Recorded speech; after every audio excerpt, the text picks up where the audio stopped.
There's a country so distant, early world maps simply left the space empty. Far beyond the familiar trade routes of Asia and Europe, far beyond the great oceans of the East, there was nothing. Or at least, that's what people believed. Today we call that place New Zealand, a pair of islands sitting at the very edge of the world. A land carved by volcanoes, shaped by glaciers, and softened by endless green valleys. A place where nature is still the dominant force, and humans remain guests in a world much older than themselves. Before anyone walked these islands, before any story or name existed, New Zealand was already at work shaping itself. Here, the Pacific Plate pushes beneath the Australian Plate, creating a constant tension deep below the surface. It's that pressure that gave birth to the volcanoes of the North Island, Ruapehu, Tongariro, and the steaming fields of Rotorua. Glaciers carved the South Island, cutting valleys so deep they filled with seawater, forming the fjords of Fiordland. Mountains rose, rivers shifted, and entire landscapes changed over thousands of years. New Zealand was, and still is, a place being created in real time. Few places on Earth feel as ancient as Milford Sound. A deep fjord carved by glaciers over millions of years, its cliffs rise straight out of the water like the walls of a forgotten world. Waterfalls pour endlessly from the mountains, even on clear days. And when the clouds roll in, Milford Sound changes completely, becoming dark, dramatic, and almost surreal. It is one of the wettest places on the planet, but also one of the most breathtaking. A landscape so untouched, it feels like stepping back in time. For many travelers, visiting Milford Sound isn't just sightseeing. It's the moment they understand why New Zealand feels like a completely different planet. On the eastern side of Aoraki Mount Cook lies a place that didn't exist on maps just a few decades ago, Tasman Lake. Formed by the retreat of the Tasman Glacier, this long, milky blue lake is one of New Zealand's newest natural landscapes. A reminder that the country is still changing, still reshaping itself, even today. The water gets its unique color from glacial flour, fine particles of rock ground down by centuries of ice. When sunlight hits the lake, it turns into a pale, surreal blue, almost like liquid stone. Floating along its surface are enormous icebergs, breaking off the glacier with deep cracks that echo across the valley. Some are the size of buildings, drifting slowly, silently, in water just a few degrees above freezing. Tasman Lake is more than a destination. It's a glimpse into New Zealand's past and a preview of its future, a landscape caught in the constant push and pull between ice and time.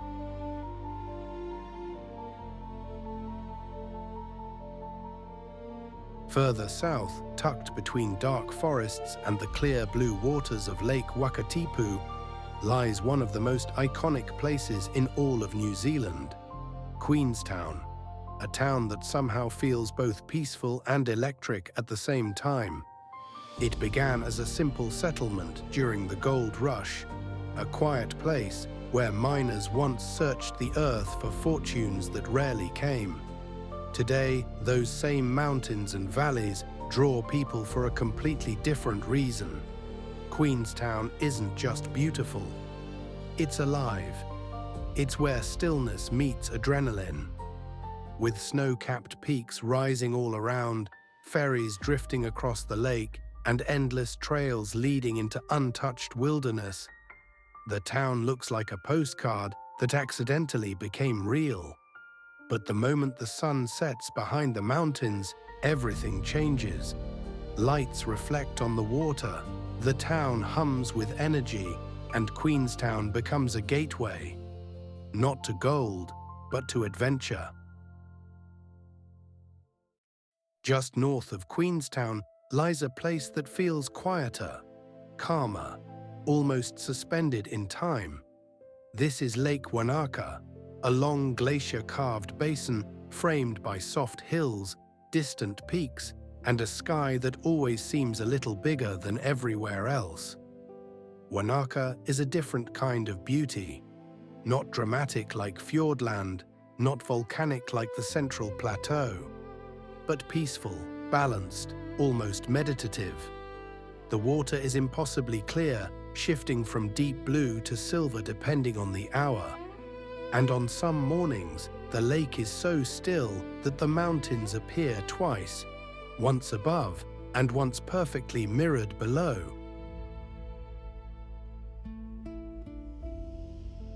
On the northeastern edge of the Coromandel Peninsula lies a place often described as one of New Zealand's last untouched paradises.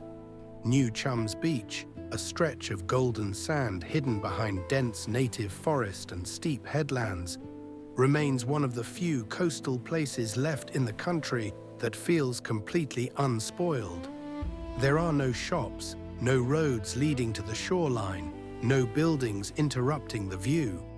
To reach it, visitors walk through a shaded path of pohutukawa trees, cross over rocky outcrops, and follow a trail that slowly reveals a sweeping, secluded bay. What makes New Chums so remarkable isn't just its beauty, it's the silence. The only sounds are the waves rolling in, the distant call of seabirds, and the soft wind moving through the trees. It feels less like a tourist destination and more like a secret place the earth forgot to modernize. Here, the landscape stays as it has been for centuries, raw, quiet, and perfectly untouched.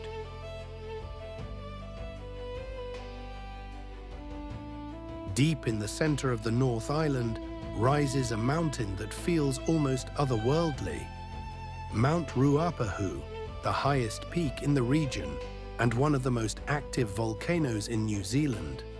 Here, the landscape changes dramatically. Gentle green hills give way to sharp ridges, black volcanic rock, and steaming vents that whisper reminders of the power beneath. On clear days, Ruapehu looks calm, even peaceful. But this mountain is alive. Its crater lake sits perched like a fragile gemstone, constantly warmed by the heat of the volcano below.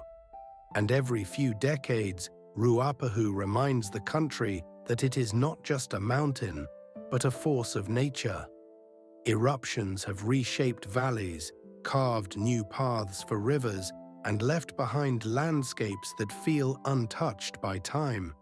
Yet in winter, thousands come here to ski along its slopes, travelers gliding down a volcano that once reshaped the land itself. Ruapehu is a place where beauty and danger meet, creating one of the most dramatic scenes in all of New Zealand. If there is one place in New Zealand that feels alive beneath your feet, it's Rotorua, a city built on the restless heart of the earth itself. Here, the ground breathes. Steam rises from cracks in the soil, and pools of boiling water bubble like ancient cauldrons, reminding you that the planet is still shaping itself, moment by moment. Rotorua sits inside one of the most active geothermal zones on the planet. Geysers erupt without warning, sending towers of steam into the sky. Mud pools churn in slow, hypnotic circles, and the air carries that faint, unmistakable scent of sulfur, the signature of a world still cooking from the inside. But Rotorua is more than geology. It's one of the strongest centers of Maori culture, a place where traditions are not preserved behind glass, but lived, spoken, performed, and passed down. Visitors come for the geothermal wonders, but they stay for the warmth of the people, the stories, the art, and the deep sense of identity that this region carries. Rotorua is a reminder that New Zealand's beauty is not just in its landscapes, but in the forces, cultures, and histories that shape them. In the centre of New Zealand's South Island, tucked within the vast Mackenzie Basin, lies a lake that looks almost unreal. This is Lake Tekapo, famous for its turquoise water, coloured not by the sky, but by tiny glacial minerals suspended in the water. On a clear day, the lake glows with a shade of blue that feels almost painted. But Tekapo is known for more than its colours. Every spring, the surrounding fields erupt with thousands of purple and pink lupins, turning the shoreline into one of the most photographed places in the country. And when night falls, the entire landscape transforms again. Lake Tekapo sits inside an official dark sky reserve, one of the best places on Earth to see the stars. Under perfectly clear skies, the Milky Way stretches across the horizon, bright enough to reflect on the water itself. Here, even the smallest moments feel astronomical. Tekapo reminds you that New Zealand's beauty doesn't end when the sun goes down, it simply changes. Further north, where the South Island narrows into a warm crescent of coastline, lies one of New Zealand's most inviting landscapes. This is Abel Tasman, a national park known less for mountains or glaciers, and more for something far more gentle: light. Here, sunlight pours across golden beaches, slipping through native forest that leans softly over the shore. The water glows turquoise, almost transparent, as if you're seeing the world in higher resolution. Even from above, the coastline curves and twists like a hand-drawn map, each bay looking more perfect than the last. Visitors often explore it by kayak, drifting past sheltered coves and tiny islands where seals nap on warm rocks. The trails weave through forests of manuka and rimu, opening suddenly to those famous beaches that look almost tropical, despite being nowhere near the tropics. But the beauty of Abel Tasman isn't just its scenery, it's the stillness, the sense that time stretches differently here. You walk, paddle, or simply sit on the sand, and the world becomes quiet in a way that feels rare today. In a country known for dramatic peaks and wild weather, Abel Tasman stands out as something softer, warm, calm, and endlessly peaceful. A reminder that New Zealand isn't only shaped by power, sometimes it's shaped by pure tranquility. Wharariki, Mount Cook, the highest peak in all of New Zealand, and a summit that feels almost too perfect to be real. Rising sharply from the southern Alps, its ridgelines are carved by centuries of wind, ice, and storms. Here, the mountains don't just create scenery, they command the entire landscape. This region is a favorite for climbers, hikers, and photographers from around the world. Yet it still holds the quiet stillness that defined it long before anyone lived here. Glacial lakes glow with a pale turquoise color, fed by ancient ice that continues to melt slowly each year.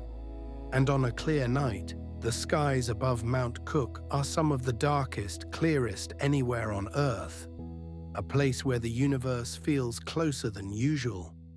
Few places capture New Zealand's wild heart like Wharariki, a mountain that stands not just as a landmark, but as a symbol of the country's untouched beauty.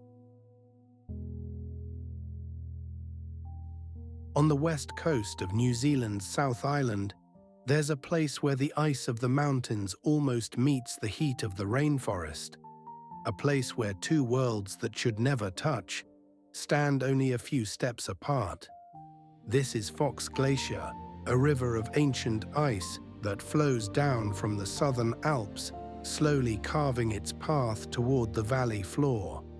At more than 13 kilometers long, it is one of the few glaciers on Earth that descends into temperate forest, an almost impossible combination of climates. Walking near it feels surreal. The air turns cold and sharp, the landscape shifts from deep green to icy blue, and the sound of cracking ice echoes like distant thunder. It's a reminder of how powerful and how fragile nature can be. And despite constant melting, shifting, and reshaping, Fox Glacier continues to draw explorers from all over the world to witness a landscape that changes every single day. On the western edge of New Zealand's North Island stands a mountain so perfectly shaped it barely looks real. This is Mount Taranaki, a near-perfect volcanic cone rising through the clouds, often compared to Japan's Mount Fuji. For centuries, Taranaki has held deep cultural significance. According to Maori tradition, the mountain once lived among the peaks of the Central Plateau, until a great battle forced him to journey west, carving valleys and rivers along the way. Today, Taranaki is one of the most photographed places in the country. On calm mornings, its reflection appears on small mountain lakes with almost mirror-like clarity, creating one of the most iconic landscape images in New Zealand. But beauty hides power. Taranaki is still considered an active volcano, and scientists carefully watch for signs of its return. Yet despite its quiet threat, people continue to live, farm, and hike beneath its shadow, drawn to the perfect symmetry and the peaceful green world that surrounds it. Taranaki is a reminder that New Zealand's most spectacular scenes were shaped by forces still alive beneath the surface. Just a short ferry ride from Auckland lies a place that feels nothing like the city behind it. Waiheke Island, a patchwork of vineyards, rolling hills, and quiet beaches, is often called the Island of Wine and Light. But its beauty goes deeper than postcard views. For thousands of years, this island was a gathering point for Maori communities, known for its sheltered bays and fertile soils. Today, that same land produces some of New Zealand's most celebrated wines, grown on sun-soaked slopes overlooking the ocean. Visitors come for the scenery, but many stay for the feeling, a slower rhythm, a softer atmosphere, the sense that time moves differently here. Olive groves, wooden boardwalks, turquoise coves. Waiheke seems designed for wandering. And as the sun dips behind its hills, the island glows with a warm golden calm, the kind of place where the day doesn't end so much as it drifts quietly into evening.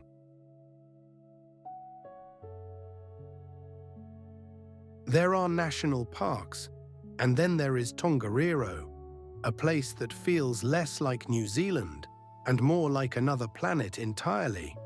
Here, 3 volcanoes rise from a vast plateau, each one active, alive, and constantly reshaping the landscape around them. Tongariro is the oldest national park in New Zealand, and one of the very first in the world to be protected for both its natural beauty and its deep spiritual significance.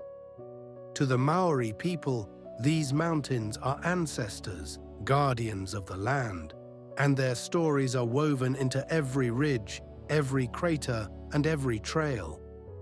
The most famous path here is the Tongariro Alpine Crossing.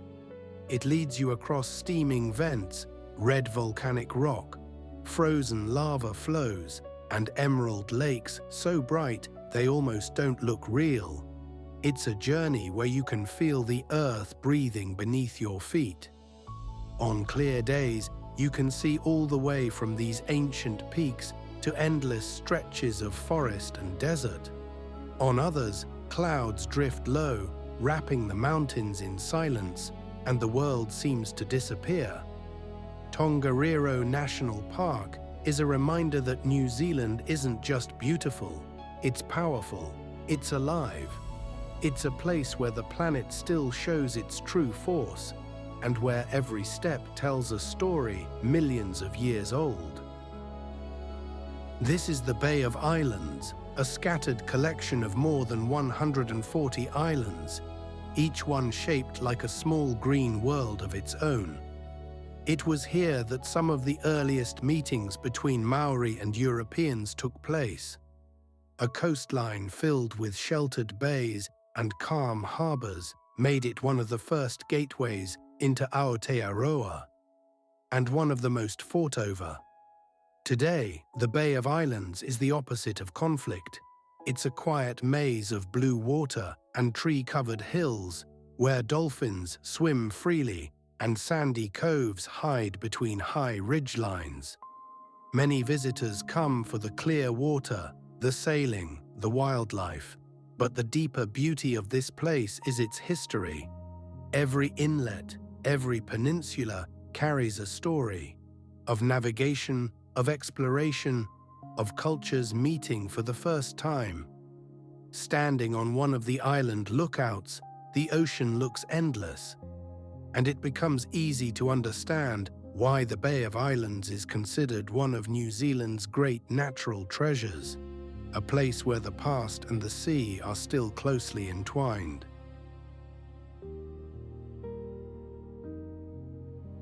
Southwest of Qweenstown lies a lake that feels more like a living heartbeat than a body of water. Lake Wakatipu is New Zealand's third largest lake, but it might be the most mysterious. Its shape is unlike any other, a long twisting S carved by ancient glaciers thousands of years ago. At first glance, it seems calm, still almost frozen in time, but if you look closer, you'll notice something unusual. The water rises and falls every 25 minutes. This isn't a tide, it isn't the wind. It's a natural phenomenon called a seiche, a rhythmic pulse created by the lake's unique shape and the echoes of distant storms. Locals sometimes call it the heartbeat of Wakatipu. Along the shores, small towns sit quietly between mountains, including Glenorchy, gateway to some of the South Island's most dramatic hiking trails. In the mornings, low clouds slide across the peaks, and by afternoon the lake turns deep blue, almost metallic, reflecting the jagged silhouettes of the Remarkable's mountain range. It's a place where time slows down, where every wave seems to breathe. At the center of New Zealand's North Island lies a lake so vast it feels more like an inland sea. This is Lake Taupo, the beating heart of the island, and one of the most extraordinary natural places in the Southern Hemisphere. Taupo was born from one of the most powerful volcanic eruptions in Earth's recent history. 2,000 years ago, a super eruption tore open the landscape, carving a crater so enormous it would later fill with water and become the lake we see today. When the ash reached China, ancient scholars wrote that the sky had turned red. Yet here in New Zealand, the land slowly healed, creating a lake now known for stillness, clarity, and deep blue water. Today, Lake Taupo is a world of contrasts. Quiet mornings full of mist, and afternoons where the water mirrors the mountains surrounding it. The Maori saw Taupo as a place of energy, a place where the land breathes and the earth remembers. And even now, beneath the calm surface, the geothermal forces that shape the lake are still alive. Hot springs bubble at the shore, steam rises from hidden vents, and the landscape carries the quiet pulse of the volcano that once shook the world. Lake Taupo is more than a lake. It's a reminder of how the planet can destroy itself and then rebuild something beautiful in its place. There is one place in New Zealand that feels almost untouched by time. A place so vast, so remote, and so overwhelming in scale that even today, large parts of it remain completely unexplored. This is Fiordland National Park, the largest and wildest national park in the country, and one of the most dramatic landscapes on the planet. Carved over millions of years by massive glaciers, Fiordland is a world of sheer granite cliffs, narrow inlets, and deep, dark waters. Rain falls here more than 200 days a year, creating thousands of temporary waterfalls that appear and disappear with the weather. On some days, the mountains weep like walls of silver. This is the home of Milford Sound and Doubtful Sound, two of the most iconic fjords in the world. But what most people don't realize is that Fiordland contains 14 more, each hidden within a maze of valleys and peaks. The Maori called this region Te Wahipunamu, the place of greenstone. They believed the fjords were carved not by nature alone, but by a giant mythical creature named Tuteraki Wanoa, who shaped the landscape with supernatural tools. And standing here, it's not hard to understand why the stories became so grand. The cliffs rise straight from the ocean, hundreds of meters high. Clouds move low across the water, and sunlight breaks through in quiet, dramatic beams that last only moments. Everything feels bigger, older, and more powerful than anything a person could build. Fiordland is also home to some of the rarest animals in New Zealand. The endangered takahe, once thought extinct, survives here. The kea, the world's only alpine parrot, flies through the valleys. And deep in the darkness beneath the fjords, there are creatures that exist nowhere else on Earth. But perhaps the real magic of Fiordland is something simpler. It's silence. There are no cities here, no highways, no crowds, just the sound of waterfalls, birds, and the ocean slowly breathing against the cliffs. In a world that feels busier every year, Fiordland remains one of the last places where nature still sets the rules, where the landscape is so enormous that it makes you feel small in the best possible way.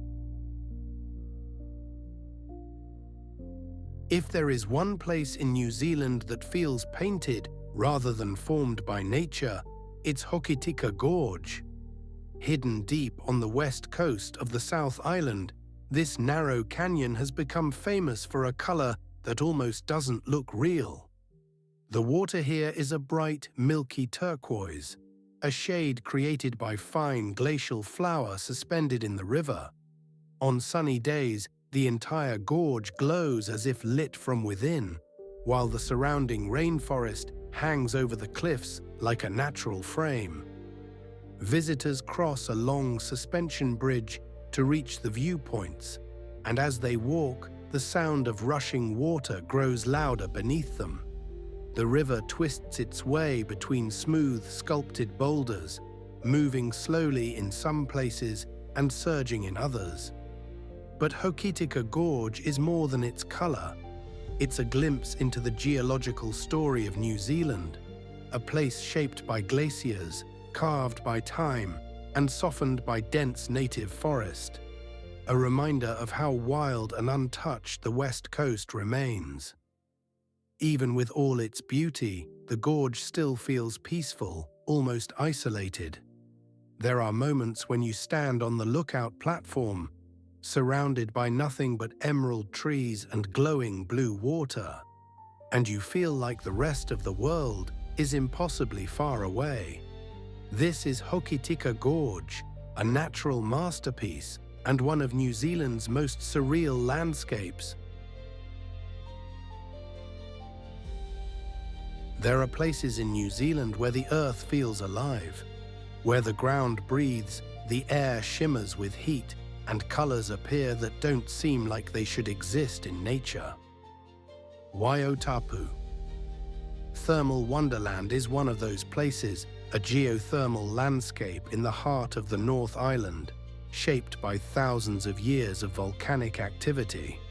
Here, the earth creates its own palette.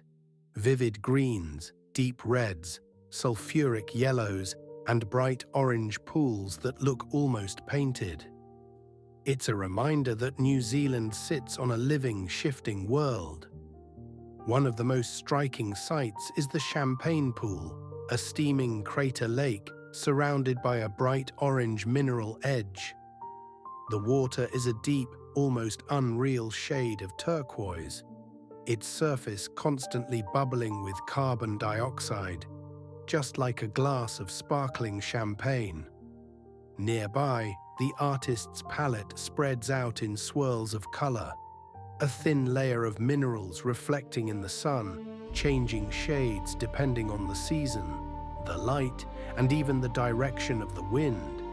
In a single walk, you can see colors that belong in a painting, not in the soil beneath your feet.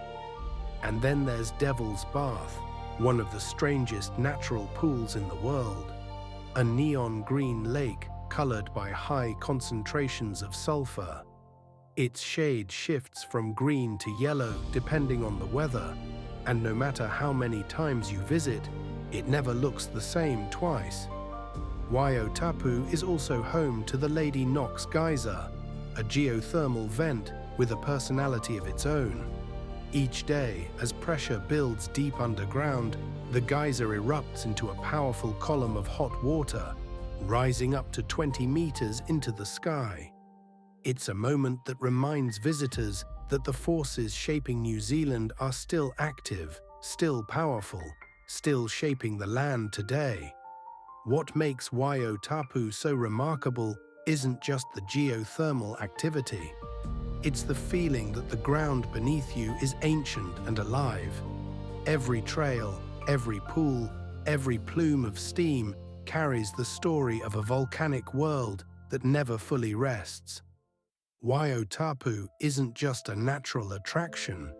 It's a glimpse into the Earth's hidden layers, an encounter with colors and textures unlike anything else on the planet.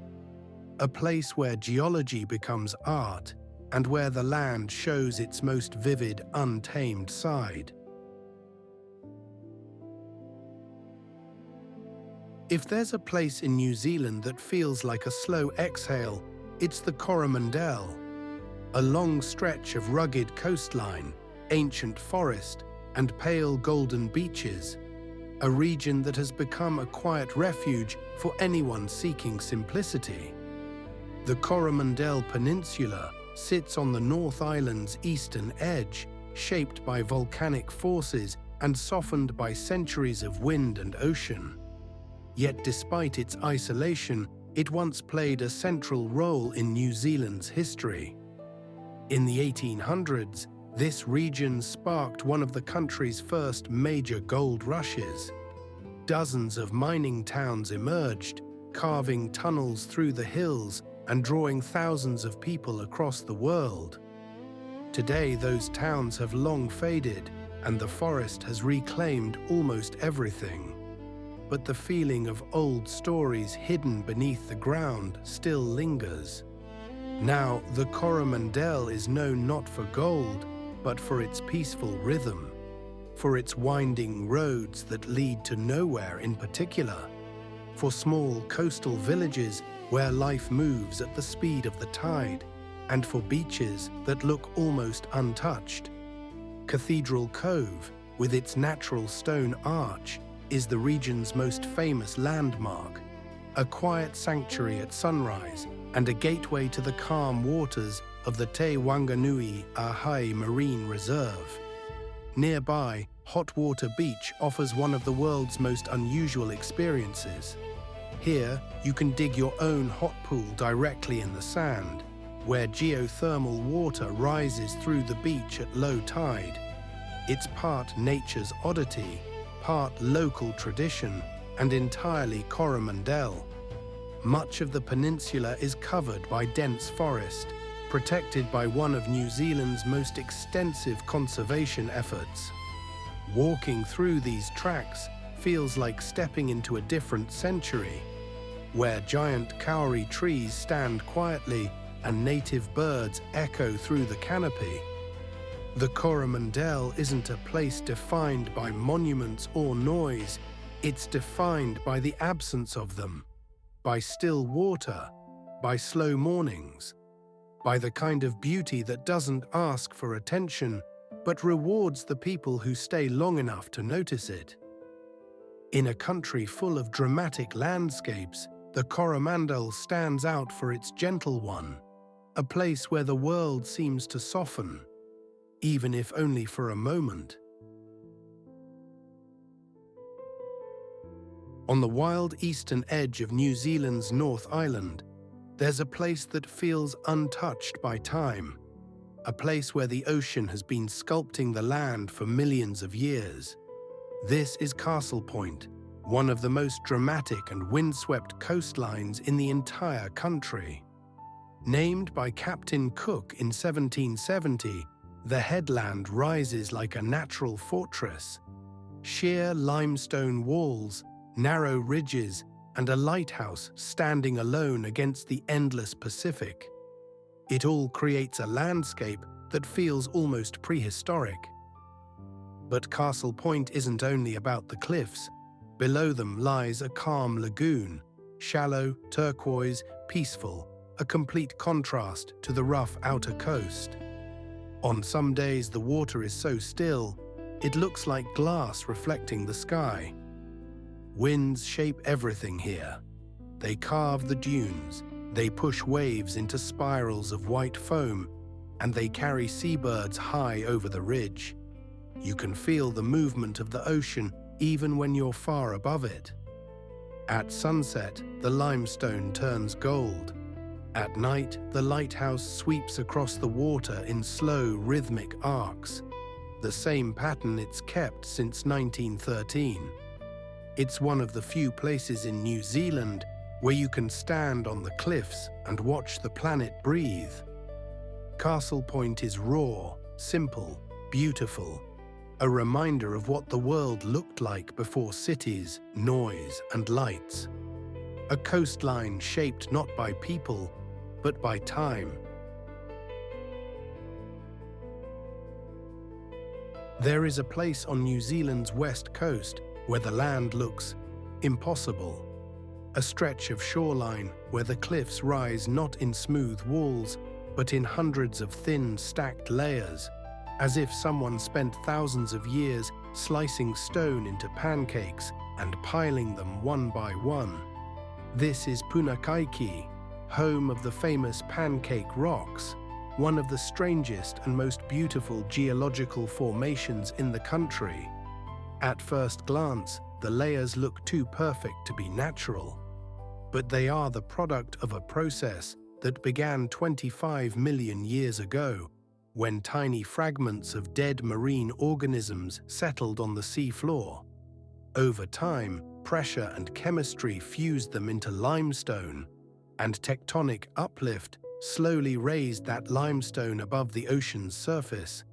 But the real magic came later. Wind, rain, and crashing waves carved the rock into vertical stacks, horizontal sheets, and delicate layers so thin you can see shadow lines between them.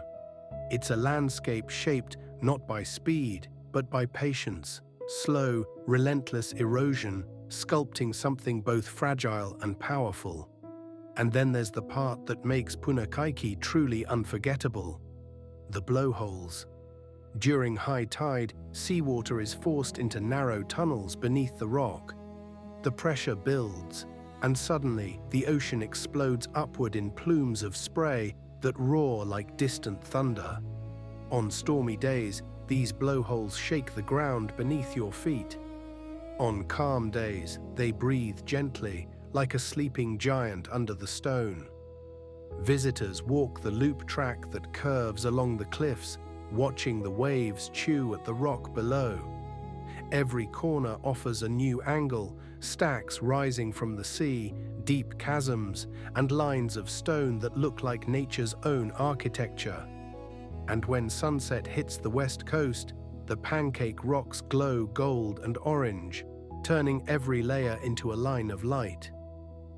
It's one of the best sunset spots in the entire country, a place where the wildness of the ocean meets the slow craftsmanship of geology. Punakaiki isn't one of New Zealand's headline attractions, but it's one of the places that stays with you, a reminder that the earth is always sculpting, always changing, and sometimes it leaves behind something that looks more like art than nature. On the far northwest edge of New Zealand's South Island, beyond long empty roads, quiet farmland, and windswept hills, there is a beach that feels like it belongs at the end of the world. This is Wharariki Beach, one of the most remote, rugged, and astonishing stretches of coastline in New Zealand. A place shaped not by people, but by wind, tide, and time. To reach it, you don't just arrive, you walk. Through rolling paddocks, past curious sheep, along narrow trails carved into the hillside, until finally the landscape opens and the roar of the Tasman Sea pulls you forward. And then you see it, a wide, wild expanse of golden sand, endless waves crashing into the shore, dunes that shift and reshape themselves every single day, and rising out of the water, the famous Archway Islands, massive stone monoliths carved by millions of years of wind and salt. Wharariki doesn't feel real, it feels cinematic, surreal, almost prehistoric, a place stripped down to the raw elements that created it. At low tide, the beach becomes a mirror, shallow pools catching the light like sheets of glass. You can walk across the wet sand and see the sky reflected beneath your feet, as if you're standing between two worlds. And then the surprise, the seals, not in crowds, not in fenced-off tourist zones, but simply here, tiny pups playing in shallow pools, sliding across the sand, exploring the tide pools as if they own the entire coast. Some landscapes are iconic because millions of people visit them. Wharariki is iconic because so few do. It's remote, untouched, wild. The kind of place where you stop speaking without thinking, because the wind, the waves, and the cliffs do enough talking for you. And as the sun begins to set behind the Archway Islands, the entire beach glows in gold. For a few brief minutes, it becomes one of the most peaceful places on Earth. Wharariki Beach isn't just a destination. It's an experience, a reminder of how vast, beautiful, and untamed New Zealand can be. At the very bottom of New Zealand's South Island lies a region that still feels untouched by time. The Catlins, a place where the roads grow quieter, the forests grow thicker, and the coastlines feel endless, where every turn reveals something ancient, wild, or simply unexpected. Few places in the country combine so many landscapes in one region. Here, dense temperate rainforests spill straight into dramatic cliffs. Waterfalls hide in moss-covered gullies, and lonely beaches stretch for kilometers with barely a single footprint. One of the most iconic sights is Nugget Point, a lighthouse clinging to a razor-thin ridge surrounded by rock formations known as the Nuggets. The sea is rough here, always moving, always alive. On a calm morning, the sunrise turns the entire coastline gold. But deeper inland, the Catlins change again. Purakaunui Falls, one of New Zealand's most photographed waterfalls, drops in 3 perfect tiers, surrounded by lush forest that looks almost prehistoric. Nearby, Matai Falls and McLean Falls create a chain of cascades, each with its own character, soft, powerful, or impossibly serene. And then, the wildlife. The Catlins are home to yellow-eyed penguins, sea lions, fur seals, and even the rare Hector's dolphin, all living along rugged shores where the world still feels raw. Walk far enough and you reach Curio Bay, where a petrified forest, 180 million years old, lies frozen in time within the rock. The Catlins aren't polished, they aren't crowded, they just feel real. A place where nature still sets the pace, where the coastline keeps its secrets, and where visitors quickly learn that New Zealand's greatest beauty often lies far from the main roads.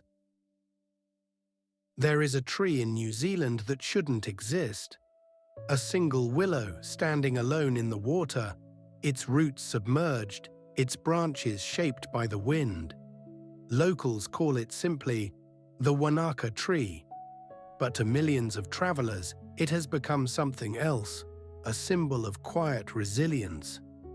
Just a short walk from the shores of Lake Wanaka, this tree began its life not as a landmark, but as an accident. It started as a fence post, a simple stake hammered into the shoreline more than a century ago. But instead of dying in the cold waters of the lake, it took root and grew. For decades, the Wanaka Tree was unknown to most people. It stood through storms, through freezing winters, through the rise and fall of the lake's water level. Then, as photography changed the way we travel, someone captured an image of it, a lone silhouette against sunrise. And suddenly, this forgotten tree became one of the most photographed natural scenes in the world. What makes the Wanaka Tree so special isn't its size or age, it's what it represents. A reminder that life can grow where it shouldn't. That beauty can come from the simplest, smallest corner of the world. On most beaches in the world, the land gently meets the water. But in Kaikōura, the mountains rise straight out of the sea. Snow-covered peaks sit just beyond black stone beaches. Waves crash beneath cliffs that look like they were carved yesterday. And the air carries the sound of wildlife that has lived here far longer than any town. Kaikōura lies above one of the deepest ocean trenches on Earth, the Kaikōura Canyon. This canyon drops almost a kilometer straight down, and it brings cold, nutrient-rich water to the surface. Because of this, the coastline is alive in a way few places can match. Whales dive here every day. Dolphins move in enormous pods, sometimes in the hundreds. Giant albatross glide on winds that roll in from the Pacific. And seals rest on the rocks like they've returned home after a long journey. For the Maori, Kaikōura was a place of food, navigation, and deep spiritual meaning. Its name comes from the words kai, meaning to eat, and kura, meaning crayfish. These waters were so rich that entire communities lived from the sea. Today, Kaikōura is still defined by the same forces: the trench, the mountains, and the wildlife.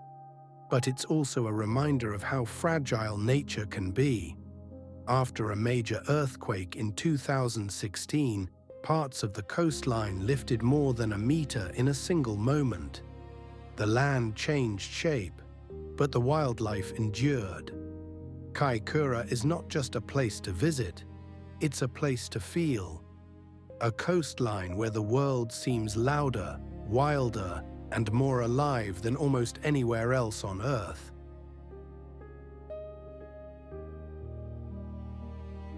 On the eastern edge of New Zealand's North Island, where the land breaks gently into perfect white sand and quiet turquoise water, there is a place that feels almost too beautiful to be real.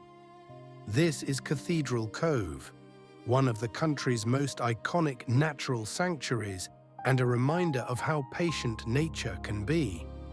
For millions of years, wind, salt, and waves carved the towering limestone arch that gives Cathedral Cove its name. Standing beneath it, you feel tiny, as if the entire coastline has opened into a cathedral built not by human hands, but by the slow, unhurried work of time. Most visitors arrive in the calm of early morning, when the sun rises over the Pacific and fills the cove with soft golden light. The water turns pale blue, the cliffs glow, and the sounds of the ocean echo gently beneath the arch. It is one of those rare places where silence feels like part of the landscape.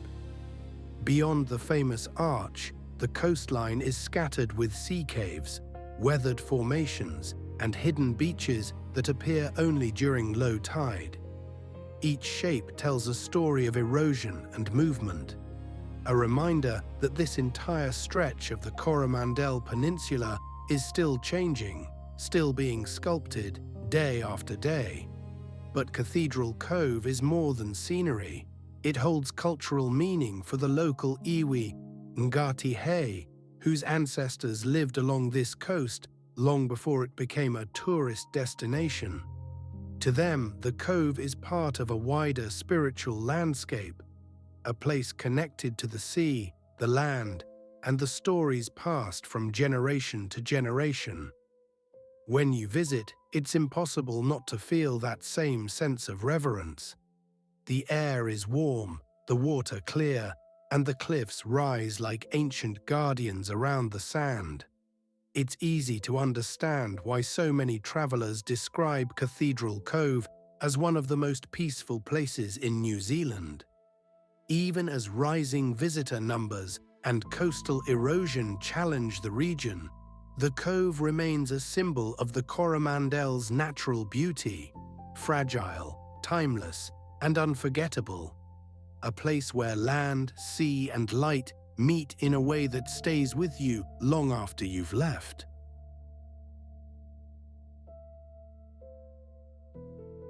There is a lake in the heart of New Zealand's South Island that almost looks unreal, as if someone painted it and forgot to tell the world. This is Lake Pukaki, a body of water so intensely blue it feels more like a gemstone than a lake. The color isn't edited, exaggerated, or enhanced.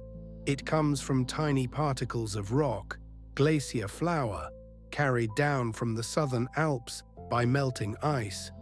When sunlight hits the water, it scatters into that surreal turquoise glow, a color found only in a few places on Earth. Lake Pukaki sits at the entrance to Wharariki/Mount Cook National Park, one of the wildest and most untouched regions in the country. On clear days, you can see the towering peak of Wharariki reflected in the water, a mirror of mountains and sky that stretches for kilometers. The lake itself has hardly any towns around it. No busy roads, no crowds, just long stretches of silence, broken only by the wind sliding over the hills and the distant crack of avalanches high in the alpine valleys. For Maori, this area has always been sacred. Wharariki is not just a mountain, it is an ancestor, and the lake that lies beneath it carries that same sense of something ancient, something powerful, something that existed long before people arrived. Visitors often say the same thing, that Lake Pukaki doesn't feel real, that its colors look impossible, that it feels like standing at the edge of another world.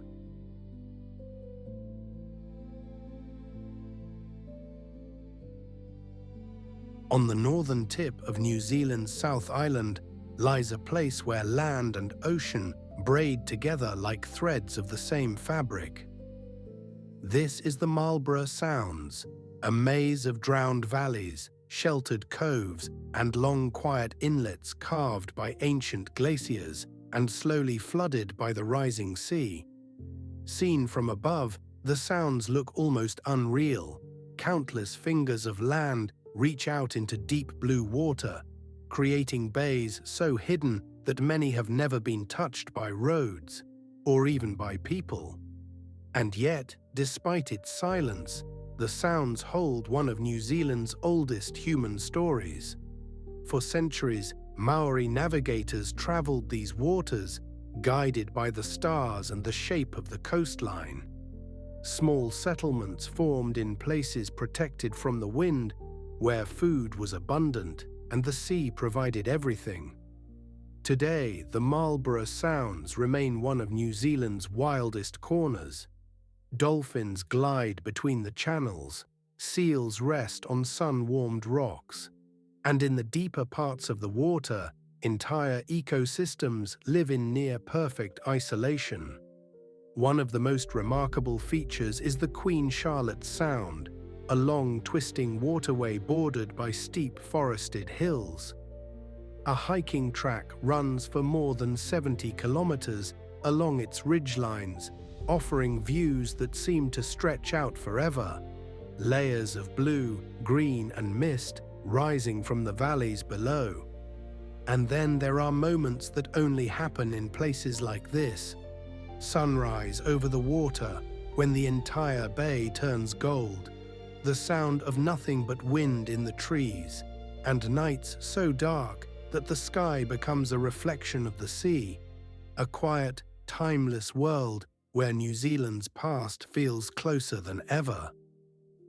In the Marlborough Sounds, the country shows a different kind of beauty, not dramatic or explosive, but slow, quiet, and ancient.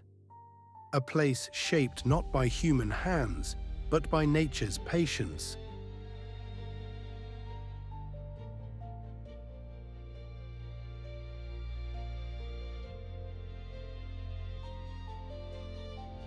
This is Arthur's Pass, a rugged, high-altitude gateway carved by glaciers, shaped by storms, and protected as one of the country's oldest national parks.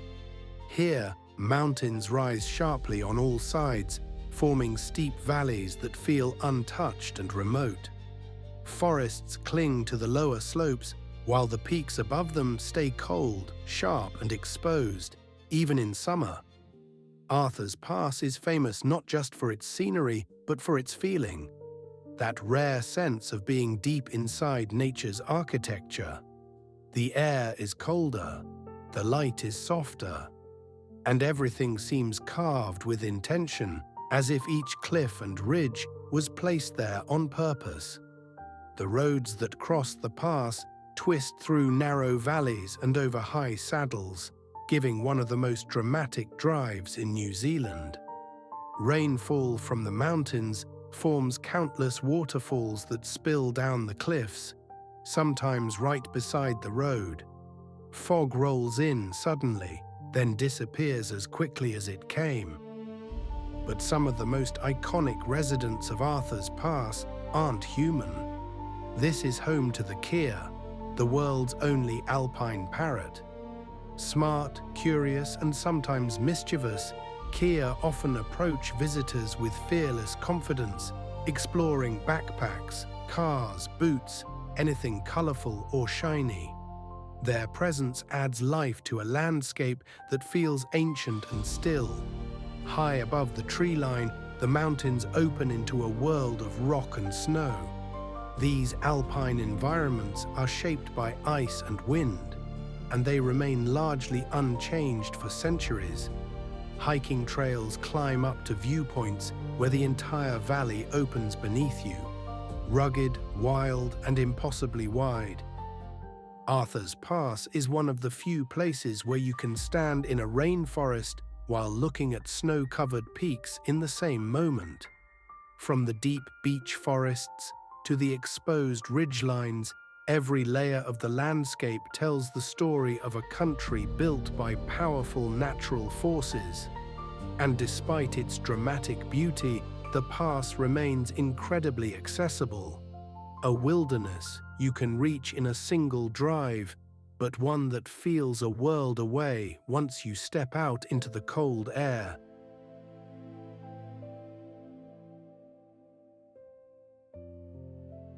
New Zealand is a country defined not by its borders, but by the character of its land. From the glaciers of the South Island to the volcanic heart of the north, from beaches carved by ancient tides to forests older than memory, New Zealand is a reminder of what the world once was, and what, in some rare places, it still can be. Here, nature doesn't sit quietly in the background, it speaks. In the thunder of waterfalls, the whisper of alpine winds, the glow of geothermal pools, and the slow, patient movement of mountains still rising. This is a place where every valley has a story, every lake holds a reflection older than the people who gaze into it, and every coastline feels like the edge of something vast and unknown.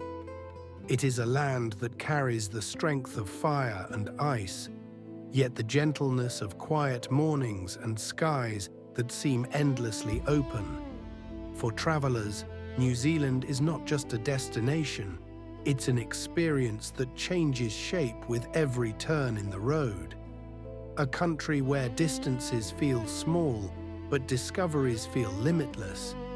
And even as you leave its shores, New Zealand has a way of staying with you, in the mind, in the memory, and somewhere deep in the imagination, where adventure and peace somehow exist side by side. In the end, perhaps that is New Zealand's greatest gift, the feeling that the world is still full of places that can surprise us, humble us, and remind us why we explore at all. Thank you for watching.